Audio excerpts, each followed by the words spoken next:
In an article entitled How to Treat Your Water Right, which can be found in the Scoop magazine by Farm Journal, product specialist Dr. Michael Kenty from Tennessee and Paul Crout, senior product manager and agronomist from California, explain the importance of testing your spray water with AquaLenz from the Agri-Intelligence team. In this episode, both Paul and Michael share how this simple test can improve your pesticide performance and improve your return on investment. Plus, Jody Lawrence joins us from Nashville with the latest planting progress report from the USDA. Stay tuned for this episode of FieldLink. Hey, joining us here today on the FieldLink podcast is here in Tennessee is Dr. Michael Kenty. He's joining us. He's a product specialist. Michael, welcome to FieldLink. Thank you, Bill. Glad to be here. And also joining us from the other side of the country is Paul Crout. Paul's in California, and he is a senior product manager and agronomist in California. Paul, welcome to FieldLink. Thank you, Bill. Great to be on again. Well, we're really excited to have you both on here. Both of you guys were just recently featured in an article from The Scoop by Farm Journal, and you were specifically talking about the importance of water quality as it relates to spray applications, and you highlighted a product offered by the Agri-Intelligence team called AquaLenz.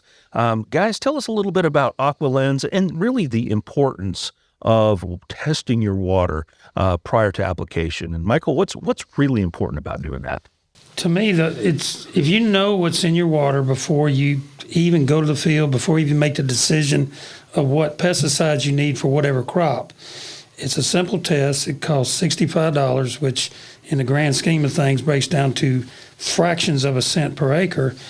With the AquaLenz sample, the salesman can sit down with the customer and walk through every single herbicide, insecticide, or fungicide that they plan to use, identify the water quality traits that could impact it, and go ahead and plan to address it through the use of the appropriate water conditioner. Okay, and I guess, Paul, testing water is different from time to time in different parts of the country. What are some highlights that you pick up in your part of the country? Well, obviously, testing water is just like, where we go about testing our soils, testing our tissues. Testing water is critical, and it's often something that people forget about. When we test water, and we recommend testing water every year, in California we have numerous different water sources. We have surface water from rivers, lakes, canals. We have groundwater. Where I live, we're 100% on groundwater. As we've had, as you have heard, a drought for the last 3 years. Well, except for this year. Now we're in, the opposite of a drought, I guess. Now we have too much water. But that affects our aquifers, and that affects our water quality. So I've been consistently over the last 4 years taking water samples from a well at one of our locations, and I've consistently watched that water quality go down and down and down, becoming, hardness is increasing, pH is changing. And so if that's happening at one of our locations, I can guarantee that's happening at one of our clients or one of our customers' locations. And so understanding what you're dealing with in the water is going to be really, really critical when we're making recommendations for pesticide applications and the like. Yeah, not understanding exactly how that water is made up can really change and impact the efficacy of how, some of these products that we're talking about can get quite expensive, whether it's a herbicide or an insecticide or even a fungicide. Their price points all over the board, but understanding that water, structure is really, really important. So Paul talked about hardiness. Michael, tell us a little bit more about hardiness. How does that really impact, the overall quality of, the performance of a product? The water hardness is measuring mainly calcium and magnesium, which are cations, but if you have other cations present, it's included in total hardness. We separate out iron because it's a little more reactive with certain products like dicamba, but when hardness is above 200 parts per million, it can react with the pesticide, and basically it's a chemical reaction, so you're rendering the pesticide non-functioning. Okay. And so if you got really hard water and you do not sequester and you spray glyphosate, you're basically spraying water because it's reacted and it's no longer a herbicide. It's just, It's kind of like neutralizing. it's neutralized. It's neutered. Okay. So the overall effectiveness of that product simply is not going to work. Right. Simply because your water is too hard. Water's too hard. Okay. So what are some other things? Iron. You referenced iron as well. Iron is important. It's not as widespread. There are pockets, but in part of my territory, the Oklahoma, North Texas part, they tend to have high iron. If they use a DMA salt version of dicamba, the iron will react with the dicamba. And once it reacts, it's a chemical reaction. It's no longer dicamba, the molecule that kills. It's the analog, whatever it becomes, and you may have 50% weed control, 40%. And I've been called on complaints. Look, we used a 1.5 X-rated dicamba and nothing died. You start digging in, they got high iron coming out of the well, Right. and they didn't even look at it or sequester it. So throwing more herbicide at it in this case certainly didn't overcome that simple. No, just spending more money. Yeah, spending a lot more money. Same to no results in that Right. case. Wow. Paul, also another key factor for testing water is pH. Seems pretty straightforward, but how does pH really impact the overall performance of some of these herbicides and insecticides? Well, similar to hard water, pH extremes can directly affect and break down chemistry, ag chem. It's called alkaline hydrolysis in the case of high pH, and this is typically the case where we see pesticides that are sensitive to higher pHs. They'll break down. And the thing is, and this is true with hard water as well, is that visually you can't tell the difference, and you can't tell if that product is being either tied up, sequestered, or is being broken down. You mix that in the tank looks the same. So that's a really big challenge. And when we talk about, you mentioned cost earlier, and when I think about an agricultural spray application, the cost isn't just in the product; it's also in the diesel that's going into the tractor. It's the wage for the guy spraying it. There's a whole host of other factors that increase, that contribute to the overall cost of an application. So what we're recommending to mitigate some of these challenges is it's basically insurance. We're mitigating the cost of a retreatment or a less than acceptable control rate with those ag chem. So when we think about pH, I have a great little anecdote. I used to farm wine grapes, and we use a lot of pre-emergent herbicides in wine grapes. There is a pre-emergent herbicide out there, I won't name names, that is very sensitive to alkaline pH. It has a half-life of 15 minutes in the spray tank at a pH of 9. My water, and I didn't realize this at the time, but my water was pH of 8.4 to 8.5. So I had a spray driver. We loaded this herbicide into a 500-gallon herbicide tank, and he went out and applied that would cover 10 acres. And he did the application. I came back we had some rains, came back a couple months later, and I had terrible weed control on one side of the field and decent weed control on the other side. Well, what happened, I didn't realize it at the time until today, was that we put this herbicide in there. It was in the tank, and in the rows that he started, it was effective. But as it sat in the tank for longer and longer, it broke down. And so that by the time he got to the end of the field, 2 hours later, that product had broken down enough that it was not effective as an herbicide anymore. And so I had to go back and retreat with a burn down herbicide application in order to do it. Well, that cost me, basically double in tractor time per acre. That's a perfect example of if I had just buffered my water, brought the pH down to neutral to slightly acidic, the problem would have changed. And buffers are relatively inexpensive. That would have been $4, $3 an acre that I would have spent to buffer the water, but instead I spent $60 an acre to reapply between tractor time and product. I mean, if that's not a perfect example of what not to do, I mean, I've experienced it. That you have to understand, your water chemistry. Well, that's a really great example, a real world example too, and I'm sure there's many more out there like that, where you just kind of get to going and you operate, and then you kind of forget. Okay, yeah, throw the water and let's roll. Trying to be, whether it be the weather or whatever, and not taking that a little extra time to test that water. And, specifically talking about pH, Michael, we were talking about it. There's a lot of ways to test for pH.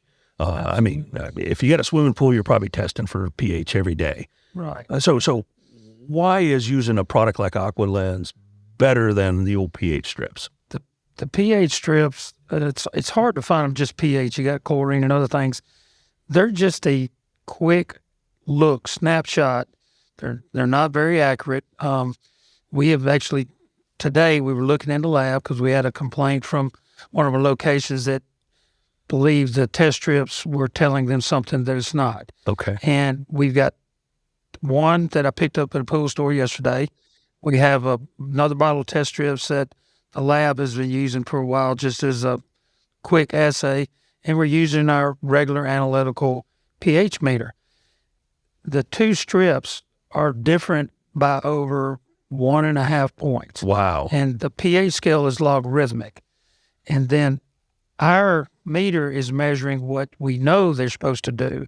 And in a case, if somebody is using one of those test strips and says, oh, this is the pH of 7, and they keep pouring stuff in, it may not move, or you can't tell did it move, and it gives you a false sense of security. A false reading, really. Yeah. And then it may lead you, well, I don't need to do it because it's not doing what it's supposed to do. Yeah, if you were in like Paul's situation there, if you tested and it showed the test strips at 7.2 and he's really running about at 8.5, yeah, the back half of his field is not getting the effectiveness that it really needed. So it doesn't take a long time for AquaLenz to be run. Okay. And it's good for a year. I'm like Paul. I like it once a year, the beginning of the season, before you actively start spraying, because it takes into account the changes in the aquifer. Okay. And like he described it perfectly, it's going down, it's concentrating the problems. To the flip side, you're in an area that gets tremendous amount of rain, like they're getting, their aquifer water quality will change. Right. It should improve as they keep getting these flooding rains and benefit from that. Yeah, even at that rate, you say it should improve, and what the heck, another $65 is pretty good insurance. Cheap. To just test to see, make sure it hasn't changed in the wrong way, right? Exactly. Yeah, it's we were chatting about it. This might be one of the best insurance policies in agriculture. It's a hell of a return on investment. I mean, when you think about what our budgets are for pesticides in, depending on the crop, I know, I'll tell you, in strawberries here in California, we spend upwards of $4,000 an acre on ag chem. That is water quality and water treatment is a cornerstone of our programs, because especially dealing with fresh market fruits and vegetables, where quality of the finished good of the fruit, the vegetable is paramount. We growers demand that our ag chem applications are as close to 100% efficacious as possible, and so we're doing everything that we can to ensure that takes place. In things like proper sprayer calibration, the proper products, product mix, but water treatment is that key component in there. Yeah, that's definitely a great point, especially when we get into those higher value products.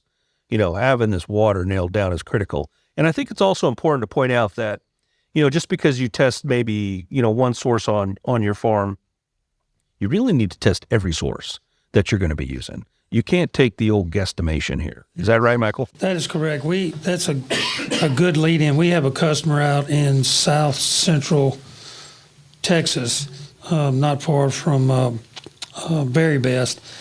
He's got 2 wells a mile apart, and the difference in hardness is one of them is like 3,600 parts per million. You drive a mile away, it's like 2,500. Okay. That's still a bad situation, but for spraying, it's much easier for him to address 2,500 parts per million than 3,700 parts per million. Yeah, definitely. And I think there's this illusion too, that folks that are using maybe a city water source, they're good. We don't need to. It's city water. I'm all good, right? That's not always the case. Most of the city water that we've tested, at least in my market, is over pH of 7. Okay. A lot of times it's 7.1, 7.2. They're adding stuff to make the water stay clean, a little bit of chlorine. Sure. But there's some things that are added that we found, boron, for example, Okay. in our product Coron Metro B. There's a water in a small town in Mississippi Delta. For whatever reason, there's something in there that we haven't been able to identify that reacts with the boron, and it clabbers. You go right outside of town, go to any one of the farmers' wells, it's fine. All good, huh? Yeah. So every well, every source is different. That's why it's really important to have an AquaLenz test on all of them. Right. Guys, let's deep dive a little bit into carbonates and bicarbonates. Tell me a little bit more about what are they, you hear about them, and how do they really impact producers? There's certain herbicides that carbonates and bicarbonates react with more than others. The clethodims or the DIMs, the grass herbicides, glyphosates are affected. It's fairly easy to control because carbonates and bicarbonate levels are tied to pH.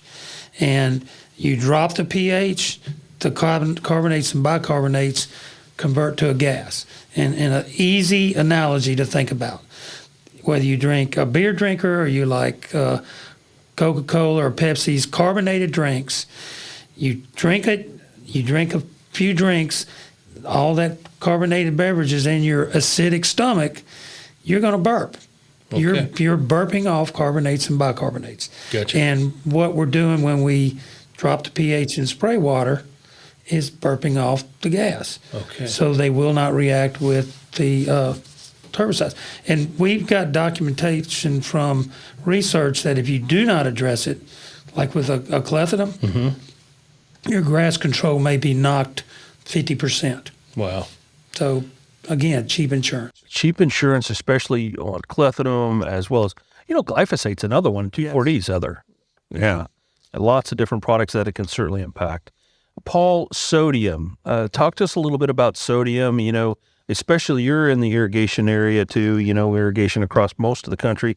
But how does sodium impact the water quality in your world? Well, so, when we talk about a water sample, there's a whole, host of different kinds of information that we get from a water sample. Spray water quality and ag chem interactions is one key. When we think about sodium and other metals, but especially sodium, we're thinking about toxicities then. So we're thinking about where if we're adding sodium to the mix, plants can get they can get burn, they can get margin burn, they can get those phytotoxicity symptoms, can affect water uptake, things of that nature. So it's more of a toxicity that we're worried about than anything else. And typically that's going to be for us an irrigation water quality concern, especially when we're on in my world we're on a whole bunch of drip irrigation, micro irrigation, where we're concentrating that water, a very small amount of water in a very small area, and as that evaporates, it leaves that sodium. So it's really critical for us to understand those constituents in the water and how they can affect us, both from a irrigation standpoint and a spray water quality standpoint. Yeah, definitely sodium can impact, obviously irrigation, but obviously spray water as well. Also another critical piece that's often tested utilizing the AquaLenz test. And finally, total dissolved solids, TDS. Michael, how does TDS impact that, and what is it? All it is a measurement of the dissolved solids. Primary is looking for the clay particles in the water. Yep. And definitely a concern if you're pulling out of standing water, like retention pond, out of a canal ditch, even out of a lake. If that is your water source, you got to look at TDS, because if you have clay particles, it will bind with glyphosate. It'll bind with paraquat. There's some other pesticides it'll bind with, and I mean, paraquat has no soil residual activity. Glyphosate has no, because as soon as it hits the soil, it's bound up. So if you have solids in your water, you're basically just spraying nothing. And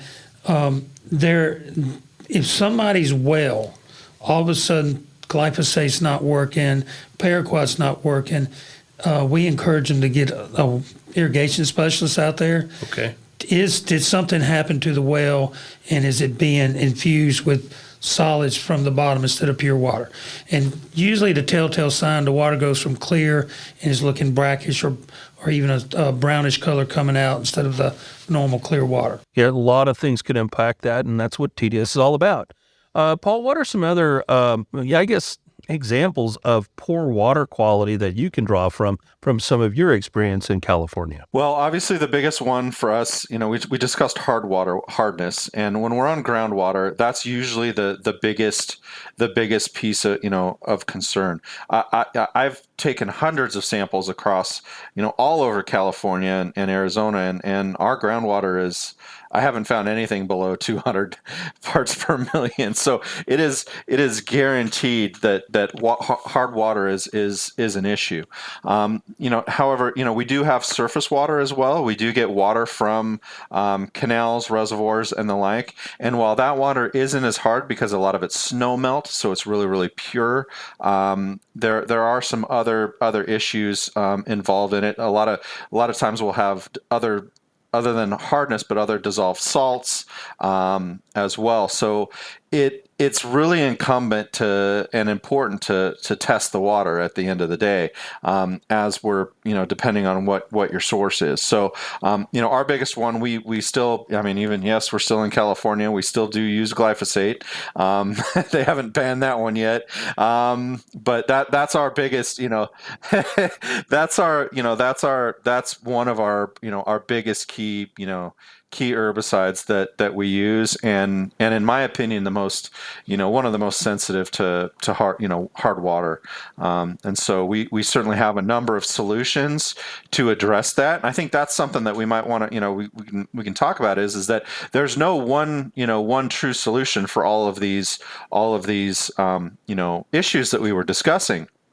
So, depending on what the water report is telling us, and then also depending on what pesticide we're applying, is going to determine what water treatment solution we're going to bring to the mix. Is it pH?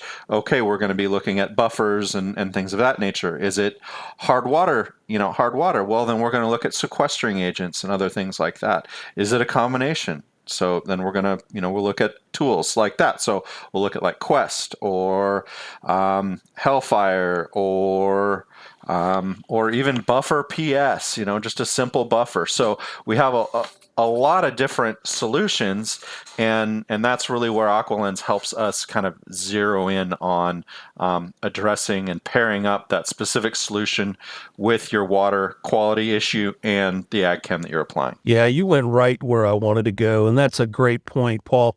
The neat thing about AquaLenz is it really takes, quite frankly, a very complex subject and really breaks it down for the average person to best understand. The AquaLenz, that is a great tool where it takes a lot of deep science, and I'm putting words probably in your mouth, Michael. You and I chatted earlier, but it takes some really good science, and it breaks it down and keeps it simple for everybody. Yes, and one of the things when we were designing this, I got to work with the AI group and our chemists here at HPG, because we wanted to make it real simple. And using no stoplight. Red is bad. You need to fix that. Yellow is a concern. Okay. You need to start thinking about fixing that. Green's okay.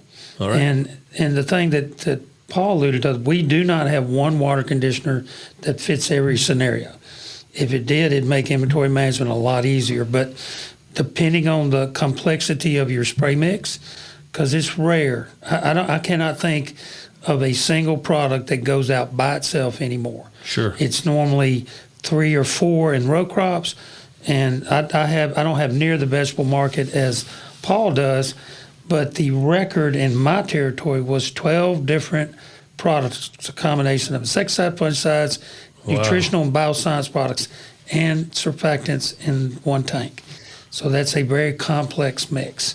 Wow. And if we didn't know what the water was, we could have never put it together and sprayed it without issue. Yeah, and I think that's a great point. When you get into Paul, you can definitely echo this. When you have that many products, it's going to change stuff anyhow. And now you throw water on top of that. If you don't have your water right, that's really going to throw things out of whack. Well, absolutely. And again, that's why we treat the water, is to keep all of those active ingredients in there kind of separated and playing their own part, because you have hard water, you have high pH, then you can have some chemical reactions taking place in that spray tank that might inactivate 2 or 3 of those active ingredients. And so we really want to make sure to keep everything kind of playing together and keep everything separated in that tank mix. And so that's, again, another reason why we're treating the water. So, Paul, let's jump back into AquaLenz, the AquaLenz report. How do you and your team, how do you utilize the report? Once walk us through the process of collecting the AquaLenz samples, and then where do they go, and how is that report generated? Sure. So either myself, well, not really much anymore myself, but my staff, either salesmen or interns or whoever is going to be taking those samples, we we'll go out to the site and we will whether it be a well or a pump location or whatnot, wherever. If we're taking for spray water quality, we're gonna take the sample where they typically load their sprayers.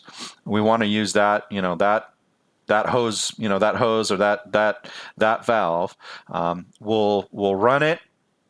We'll run the irrigation for a couple of minutes to clear out the lines, so we're getting quote unquote fresh water, and then we'll take a sample and we will send it to our lab, and the lab will, usually that takes, we overnight it, because water samples really need to be submitted to a lab as soon as possible. The chemistry can change if they, you put it in a plastic jug and you leave it in your truck for 3 days, that water chemistry is going to change. So we recommend, taking and submitting those samples the same day, usually next day air freight, get it to the lab.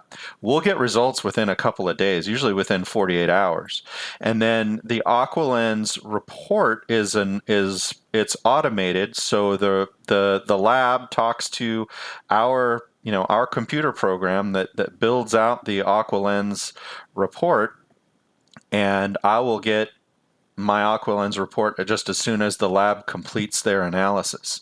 And so then we'll take that and I'll review it as agronomist. I'll review that sample report and discuss it with my salesman, identify kind of what our customer, our grower's program is going to be, and then we'll work together to identify the best solution for that situation. So it's actually could be a pretty quick process from start to finish, so less than a week. Well, and I think that's a great point. It's a quick process, but it's very timely, it's accurate, and to your comment at the very beginning, it could be the best insurance policy made for a grower. Yep, absolutely. I mean, we just think about how much money we spend, and again, it's we have insurance on our tractors, we have insurance, we have insurance on our vehicles. Our ag chem applications and the health of the crops that we're growing, there's a lot of value there, and again, what we're doing is ensuring that value, that at the end of the day, the applications that the grower is going to make is going to have the efficacy that we're looking for and the result that we're looking for in order for them to produce and market a good crop. Michael, we talked a little bit about AquaLenz and some of the differentiating factors it offers. How is it different from just the average run-of-the-mill lab test that's out there? What are some of the big differences with AquaLenz? Paul's hit on this, and we've talked about it. It's very easy to read. Okay. I mean, my granddaughter's, not the youngest one, she's only 4, but the one that's 10, when she was 8, I was looking at one, and she wanted to know what I was looking at. And without me telling her, she goes, "Red, that's bad, right? Why?" "Yellow, do I need to worry about that?" That's like a caution. So you don't need to worry about green. Sure. So that's the whole simplicity of it. And some of them, I've seen some water samples from California labs that are very detailed. Waypoint, if you just get their standard water sample, there's a tremendous amount of information, and it overwhelms me because you got to drill down. Okay, I need this, I need that. Well, I don't need those because I'm not worried about that, but I may need them later. And this just gets it very simple. But one of the things I've been sitting here thinking about, Paul described how you capture it. Right. You let it run, do a grab sample, send it off, get it back. You sit down with your customer. Okay, this is what we need. This water quest for this. We need interactive for this. Octus Max for this. But we hadn't talked about where you put that water conditioner. When you're filling up any spray system, rule of thumb, half a tank of water to 2/3 of a tank, then treat your water. Fix your water with the appropriate water conditioner before you start adding the other stuff in the proper order. Because I've had some calls where they just got in a hurry and realized they hadn't put the water conditioner in first, and what they were trying to prevent reacted, and they had goo or whatever. So we've built a mixing guide that is pretty comprehensive, step by step, and that we kind of do those in partnership with the AquaLenz sample, hand it to the grower. But it's, when my granddaughter realized what it was with no explanation, that tells you everything. It's very simple. Yeah, and I love the idea of breaking a complex subject down to keeping it simple, then popping off some pretty good recommendations that would align with some of that as well. Great. Well, guys, I really want to thank you all for joining us here today on FieldLink as we become, I guess, more wise around water in terms of AquaLenz and in helping our producers produce a more profitable crop, take advantage of the investment that they've made into their crop input system by utilizing AquaLenz. Thanks for joining us today, guys. Now we welcome Jody Lawrence to the FieldLink podcast. Jody, welcome to FieldLink today. Thank you, Bill. Now that we've turned the calendar to May and everybody is either in the field or anxious to get in the field, it's always a very busy time of the year for agriculture. So glad to talk about the markets and what's going on. Absolutely. Ton going on in the markets right now, obviously. And planning progress. You touched on it. We're all over the board, but we're making good progress here the last week, really. The planning report just came out. Jody, where are we at? Corn planted at 26%. That's up 12% from last week. And that really is a little bit higher than what we expected because it was so cool and so wet in a lot of the major Midwest states. And sorting through the report, when you look at Illinois, Indiana, Iowa, and Nebraska, they all made significant double-digit gains, anywhere from 12 to 20%, with Illinois up 22%. So they more than doubled the corn they got in the ground last week. So when you see the major states at or above, and right now we're at the 5-year average at 26%. But when you look at a few of these states, you don't see any glaring omissions from a really big, other than the Dakotas, northern Minnesota, northern Michigan, where they're still under a lot of snow cover. But I've talked to several of those growers, and they don't get too concerned even if they get past May 15th. So they have a couple weeks, but when you look at the big I states getting in their corn, and beans are also ahead of the 5-year average. 10% of the U.S. bean crop got planted last week to 19%. 11% is the 5-year average. And the same states showed the improvement. Illinois up 24%, Indiana up 10%. Let's see. This print's awfully small and I'm getting old. Let's see, Nebraska, and Nebraska up 12% as well. So as the soils are starting to get warm and the forecasts get warm, I think you got a lot of farmers who are ready to take full advantage, get some seed in the ground in those first couple days when the soil gets up to germination temperature with the abundance of moisture that we've had in most areas over the last several weeks. It looks like this crop could get off to a pretty good start. Yeah, definitely some great progress through, the Central Corn Belt. I know I listened to some growers from Illinois earlier this morning, and, really the entire week was really set up great for them. Not a lot to deal with in terms of temperatures as well as moisture. So, once those planters get going, you can put a lot of acres in the ground. Speaking of weather, let's talk about where things aren't going so well and what we can kind of expect, especially as we take a look at the wheat crop. Well, the wheat conditions came out today at 28% good to excellent, and the last 2 weeks have been particularly difficult on wheat. Down over $1, and last week was one of the worst weeks we've had since the invasion. And that's largely because of rain in the southern plains and then the forecast for more. But the rain that did fall there, the crop conditions only went up from 26 to 28%.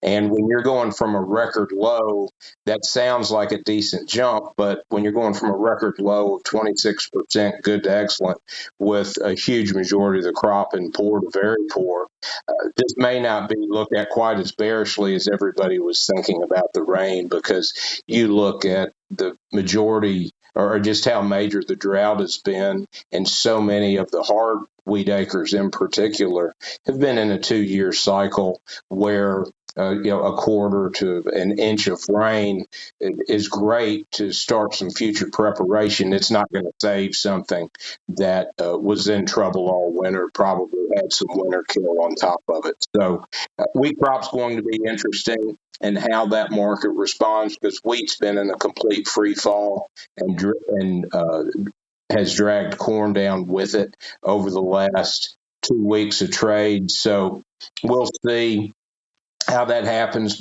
And this really has more to do with what's going on in the U.S. with the rains and possible more supply, because there's really, although you can read some headlines and some minor articles every day about what's going on with Russia and Ukraine and the Black Sea export corridor, the market is trading like that is just a minor side story that they don't need to worry about until something goes terribly wrong. Because I think what everybody has found, and this is certainly positive for world food supply and the logistics of it, was the war did not present the major hurdle of getting wheat out to all of the food deficit nations in Africa and around the world that it originally anticipated. So while the wheat bulls and everyone that wants higher prices are frustrated that it doesn't seem to be factored in to anything, if you look at it from a humanitarian perspective, the logistics community saw a problem. They overcame that problem. And for the most part, the wheat trade is going along fairly normal over the last 6 months, which is hard to believe. So now we'll just see what Russia does on the May 18th extension for the Black Sea export corridor. Certainly, the momentum now is that they will not extend it. Another interesting hitch in this is that Turkey, who's largely been trying to broker the deal between Ukraine and Russia as they sit at the mouth of the Black Sea right there at Istanbul, they have a presidential election. And the current President Erdogan is very pro-Russia, but his opponent is not anti-Russian, but certainly not as pro-Russian. And it's really being called about a 50-50 race. So it's going to be interesting to see if Turkey takes a different position if the opposition party gets elected, and how that will affect just negotiations inside the UN and NATO, and as we move forward, because everyone is expecting pretty sharp escalation as the temperatures warm in Ukraine and Russia. Yeah, we continue to hear more and more noise about that Black Sea Treaty Agreement. We're a couple weeks away for that line in the sand changing again. And I heard a report this morning. South Africa moving grain, wheat, I believe it. Well, no, corn. Excuse me, corn to Egypt. And that really hadn't happened. So that's Ukrainian corn that used to go to Egypt, and they're not getting it now. So lots of craziness going on globally in terms of international grain trade. Certainly, we're seeing some impact of the drought in Argentina, as well as some of the challenges that Brazil's faced with. And Jody, how is some of those challenges going to impact growers here in the U.S. as we take a look at the environment in South America right now? Well, we'll start with Brazil because they are past 90% done with their bean harvest, and their enormous bean crop has really been the outside world cash pressure, setting the cash market for about the last 2 to 3 weeks because of their oversupply. Just like Russia with their huge wheat crop flooded the world market with cheap wheat, Brazil had no choice but to flood the world market with cheap beans because they really don't have the logistical setup and infrastructure to store it and move all those extra bushels. So that last 25% really becomes a sell at any cost just to get it out of Brazil. And that's where we've been. We did see, and beans were up today, a nice bounce after some lower early trade on the news that Brazilian cash prices and interior basis firmed over the weekend. So just like in the U.S., when we see a normal harvest pressure, and we always talk about a seasonal harvest low sometime September, October, I think we saw that in Brazil over the course of the last week. And hopefully everything will be able to find a foothold to begin to rally back, because certainly the last 2 weeks of April were as bad on the markets as we can remember. The other thing, as you move further south, we go from abundance to deficit, and Argentina's harvest is also approaching the wrap-up stage, and all of their data is pointing that their crop is significantly smaller than even what the USDA is saying. And we'll get another USDA update next week. And in that, they will start to incorporate some of Brazil's CONAB numbers and some of the Rosario Grain Exchange numbers to begin to get a better, local view inside the WASDE and USDA numbers. And if that were to happen, you can really look at the numbers.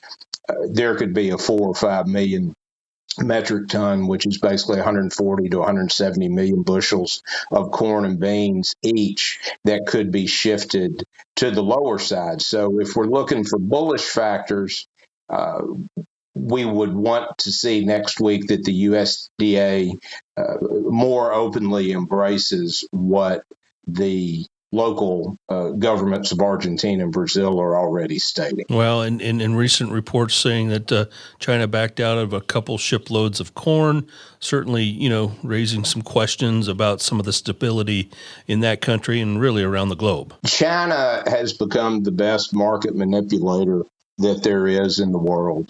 The world marketplace let them get away with it. They book corn knowing full well that if a cheaper offer comes up later where they can still get it delivered, they will be able to cancel one without penalty to buy the cheaper. And in this case, they bought the abundance of the early Brazilian crop that was coming to market at a lower cost than what they had purchased that corn from the U.S.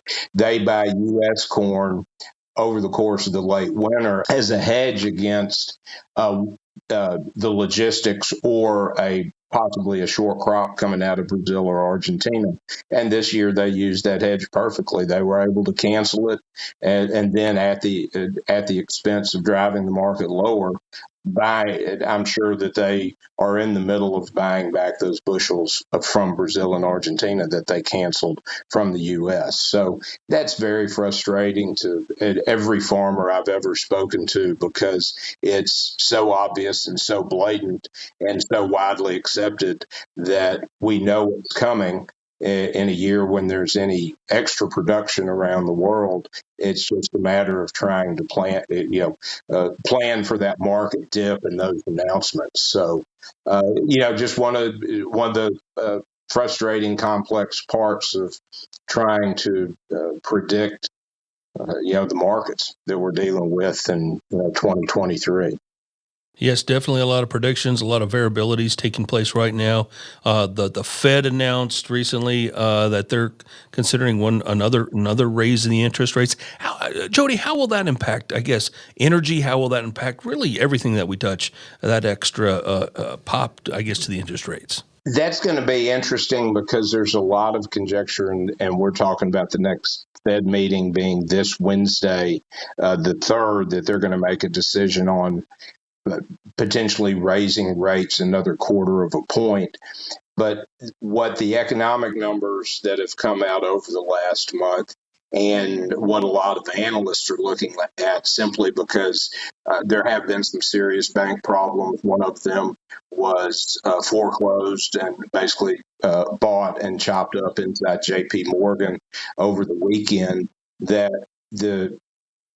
it appears the Fed is going to raise another quarter of a point on Wednesday and then pause until the numbers give them a clear direction of whether to begin to cut rates, which the yield curve kind of indicates. Most people think it'll be late fall, late summer, early fall, before they can start cutting rates, or if everything heats back up and the Fed needs to come in and raise rates again. So what's happening is, while the dollar has been in a bear trend since they began raising about halfway, since they started raising rates, it's in a downtrend now, but we still need the U.S. dollar to start falling pretty sharply to get us back in a competitive position, just from a currency exchange valuation with what we're trying to sell, to make up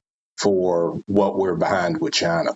All right, Jody. Any last-minute pointers for growers as they get to rolling here? The last 75% or so of planting a bulk of the crop across the U.S. No, the only thing is, and this has been as frustrating as everything else, is crude oil. It rallied on the initial OPEC cut to $85. Looked like it was going to find some stability. We're right back at even a lower price before the cuts were announced. So I have been, I'll readily admit that my timing has been terrible about when to hedge diesel, because it's 30 or 40 cents a gallon below where I thought a possible bottom was forming. But at some point, $75 crude is going to look cheap to the world. It's just a matter of whether it's next week, next month, or next year.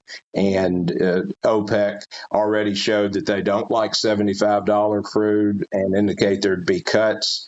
And if they come through and follow through and even increase those cuts, then we can expect more volatility. But right now, with lower corn prices, lower bean prices, and lower crude prices, the biofuel refiners, crushers, ethanol plants, and biodiesel. They have excellent margins, and we saw that in the April crush number that just came out, that the margins were fantastic, and the crush plants are running at a high capacity to take advantage of their margins. Excellent. Great advice right now, Jody, as we're right in the thick of things of planting this crop for 2023. Jody, I want to thank you coming to us from Nashville today.